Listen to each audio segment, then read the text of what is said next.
Okay, so good morning. So topic natin ay division of fractions part 2 with whole number. So ito yung mga example natin. We have 9 divided by 1/3, 8 divided by 2/5, 7 divided by 2/3, 10 divided by 5/8. Okay. So, yung unang step natin dyan sa pagdi-divide, diba nakikita ninyo yung whole number na ito, 9. So, kung mapapansin nyo, whole number siya, tapos ito, fraction. So, para ma-ano natin siya, para ma-divide natin siya into 1/3, lagyan natin siya ng over 1. Ayan. So, 9/1 or 9, iisa lang yun. Kasi, pag ito sinimplify, 9 pa rin. So, nilagyan lang natin siya ng 9/1 para maging fraction. Okay. Then, punta na tayo sa step ng division of fractions. Keep the first number, so 9/1. Then, itong division, magiging multiplication. At yung 1/3 ay i-flip natin. Then, ita-times na natin yan kasi naging multiplication na eh. Sa multiplication, numerator times numerator and denominator times denominator. So, 9 times 3 is 27. 1 times 1 is 1 or ang sagot na lang dyan ay 27. Okay, so ganun lang kadali. So, wala siyang hindi pa rin nagbago yung process pati dun sa part 1 natin na division of fractions, which is simple fractions. Again, dito naman tayo sa number 2. Maglagay tayo ng over 1. Then, keep natin yung first fraction. Palitan yung division ng multiplication at i-flip or kunin yung reciprocal ng divisor. So, 5/2. Then, multiply natin. Ayan. So, 8 times 5 is 40 and 1 times 1 is 2. Simplify natin kasi improper fraction. Pero dahil nag-aral tayo ng divisibility rule, 40 is divisible by 2. So, divide na lang natin. So, 40 divided by 2 is 20. So, yan yung sagot sa number 2.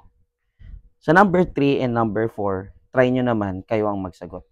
Pagbilang ko ng 3, paki-pause ang video, then after nyong magsagot, i-play nyo na lang ulit. Okay, ready? 1, 2, 3. Okay, so check natin kung yung gawa mo kung tama. So, 7 divided by 2/3. So, una, lagay tayo ng over 1. Then, kopyahin natin yung first fraction, 7/1. Yung division, magiging multiplication. Then, i-flip natin ito. So, magiging 3/2 or 3/2. Then, multiply natin 7 times 3 and 1 times 2. So, magiging sagot dyan ay 21/2 or improper fraction siya at hindi siya divisible by 2. So, gagawin natin siya mixed number. So, magiging sagot ay 10 and 1/2. So, paano naging 10 and 1/2? Ganito siya. Kinopya natin yung 2, tapos dinivide natin yung 21 sa 2. Ayan. So, 2 divided by 2 is 1. We have 2. 0, bring down 1. 1 divided by 2 cannot be. So, 0. Ayan. Remainder 1. So, yung remainder, nilalagay siya dito sa numerator's place. Then, yung quotient talaga dun sa whole number na nakalutang. Kaya ang sagot ay 10 and 1/2. Okay?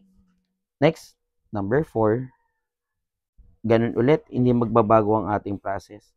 So, lagay tayo ng over 1. So, 10/1 divided by, times, play natin, times 8/5. Kasi flip natin ito eh. Yung 5/8, naging 8/5. Then, proceed tayo sa multiplication. 10 times 5 is 80. And 1 times 5 is 5. So, alam natin na yung 80 ay divisible by 5.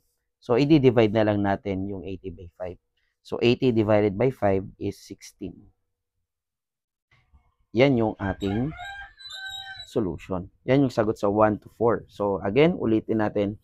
Maglalagay tayo ng over 1 doon sa whole number. Then, yung division magiging multiplication.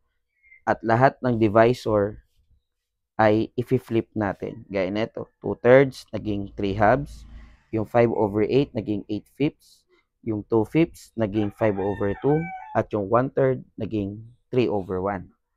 Then, after ninyo ma-flip, ita-times nyo na yan. Hindi nagbabago. So, pangatlong step na yun. Or, yan. So, 9 times 3, 1 times 1, 27/1. Then, simplify. Huwag nyo kakalimutan mag-simplify. Okay. Next example. 5 to 8. So, mapapansin ninyo, yung whole number ay nandun na sa kabila, sa divisor. So, ganun pa rin. Apply natin yung process na ginawa natin kanina. Lalagay ako ng over 1. Diba? Then, ganun pa rin. Keep the minuend. Minuend tuloy. Dividend. Yung division, magiging multiplication. Then, itong 4/1, magiging 1/4. Then, multiply natin. 2 times 1 is 2. 3 times 4 is 12. So, kung mapapansin niyo yung 2/12 ay meron pang common factor. Divisible siya sa 2. So, gagamitin natin yung 2 para ma-lowest term yung 2/12. So, kapag dinivide natin sa 2, ang magiging sagot ay 1/6. Okay? Next, number 6. So, ganun pa rin. Lagay tayo ng over 1. Tapos, kopyahin natin yung dividend or yung first fraction. Gawin natin multiplication. At i-flip natin or kunin natin yung reciprocal. So, 1/3. Then, multiply natin. 7 times 1 is 7. 8 times 3 is 24. So, dito sa example number 6, wala na siyang lowest term kasi wala silang common factor. Hindi sila divisible. Hindi siya kayang ma-divide sa 2, 3, 4, 5, 6, 7, 8, 9, 10, and 11. Ang kanilang common factor lang kasi ay 1. So, lowest term na kaagad siya. 7/24. Try nyo naman sagutan yung 7 and 8. Bigyan ko kayo ng time para magsagot. So, pag bilang ko ng 3, post nyo yung video. 1, 2, 3. Okay. So, check natin kung tama yung sagot mo, ha? So, over 1, then 9/10 times 1/6. Kasi flip natin. So, 9 times 1 is 9, and 10 times 6 is 60. Diba? Pinag-times natin. So, 9 times 1 is 9, and 10 times 6 is 60. So, itong 9/60, ang common factor nila ay 3. So, i-divide natin by 3 kasi divisible by 3 siya. So, 9 divided by 3 is 3, and 60 divided by 3 is 20. So, ang sagot ay 3/20. And last, sa 3/5 divided by 5/1, so ganun pa rin, 5/1, kopyahin natin ito. So, 3/5, then yung division magiging multiplication, then i-flip natin yan, magiging 1/5. So, 3 times 1 is 3, 5 times 5 is 25. So, wala na siyang common factor, 3/25. Ayan. Yan, ganun ang ating process sa pag-divide ng fractions with whole number.